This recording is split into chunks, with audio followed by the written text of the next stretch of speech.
Donald Trump talked about mushrooms, motivation, dirty politics, and how dangerous being the president of the United States really is.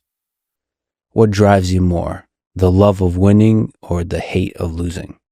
Maybe equally, maybe both.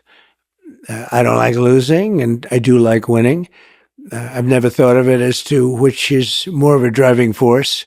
You've been close with a lot of the greats in sport. You think about Tiger Woods, Muhammad Ali. You have people like Michael Jordan, who I think hate losing more than anybody. So what do you learn from those guys? Well, they do have something different. You know, the great champions have something very different, like the sports champions. And, you know, you have champions in other fields, but you see it more readily in sports. You see it over a weekend or you see it during a game. Trump talked about what motivates him and the greats. And you see that certain people stand out and they keep standing out. But it's there for you. It doesn't take a lifetime to find out that somebody was a winner or a loser. And so the sports thing is very interesting, but you know, I play golf with different people, and there's a different mindset among champions. There's really a very different mindset. There's a different thought process. Listen to what Trump thinks about success and being a nice guy. You know, talent-wise, sometimes you can't tell the difference in talent, but at the end of a weekend, they seem to win. And it's very interesting. Like as an example, Tiger or Jack Nicklaus, he was a phenomenal winner.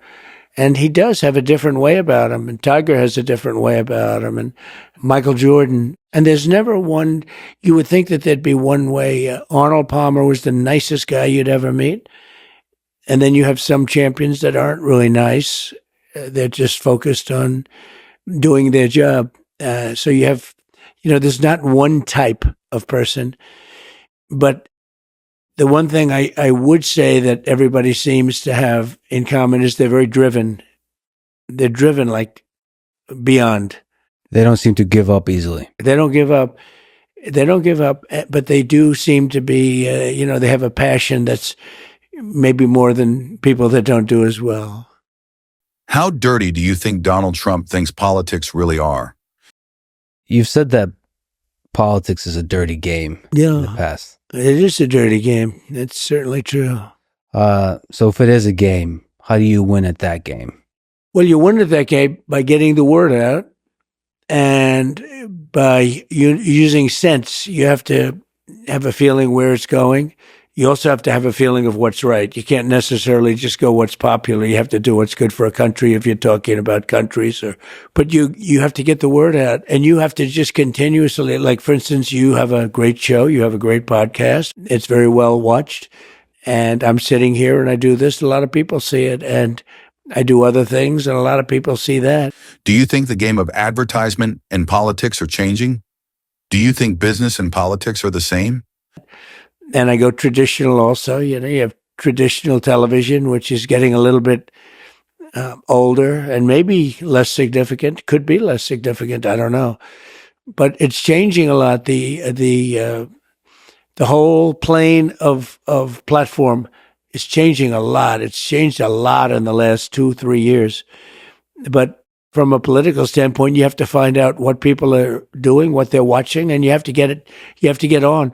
I just see that these platforms are starting to dominate. They're getting very big numbers. I did Spaces with Elon, and they got numbers like nobody's ever heard before. So, you know, this is, you wouldn't do that on like radio. You wouldn't do those numbers, no matter how good a show. You wouldn't do those numbers on radio. You wouldn't do them on television.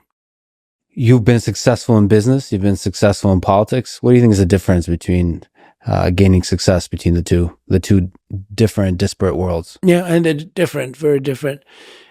I have a lot of people that are in business that are successful, and they'd like to go over to politics.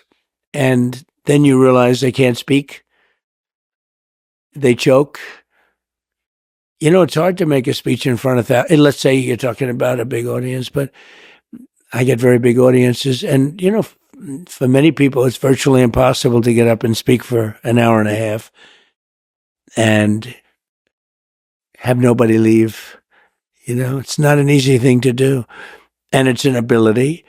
But I have many people that are very, very successful in business would love to do what I did, and yet they can't pull the trigger. And in many cases, I don't think it would work. Almost for everybody, it's not going to work. It's a very tough thing to do. It's a big transition. And now, if you talked about people in the business and politics going into business, likewise, that wouldn't generally work out so well either. It's different talents. It's different skills. I have somebody who wants to go into politics so bad, but he's got a little problem. He's got stage fright. Now, he's a total killer. But if he gets up into a stage in front of people, he doesn't do well, to put it mildly, actually. I mean, he does badly. So you have to be able to make hard decisions like you do in business, but also be able to captivate an audience. Look, if you're a politician, you have to be able to speak in front of large crowds. There are a lot of people who can't do that. On a scale of 1 to 10, how dangerous do you think being the president is? And do you think it's dangerous in more ways than one? I've seen it. They can't even think about doing it. And they don't. There are many people in business right now. I could name them, but I don't want to embarrass anybody. They've been talking about running for president for 15 years. And they're very big in business, very well known, actually. But it takes guts to run. Like for president, I can tell you it takes guts to run. It's also a very dangerous profession, if you want to know the truth, but dangerous in a different sense, too. But it takes a lot of courage to run for president. It's not easy, but you have, and you know, the same people as I do, there are a lot of people that would like to run for president that are very, very successful in business, but they don't have the guts to do it. What do you think? Like, comment, and subscribe for more.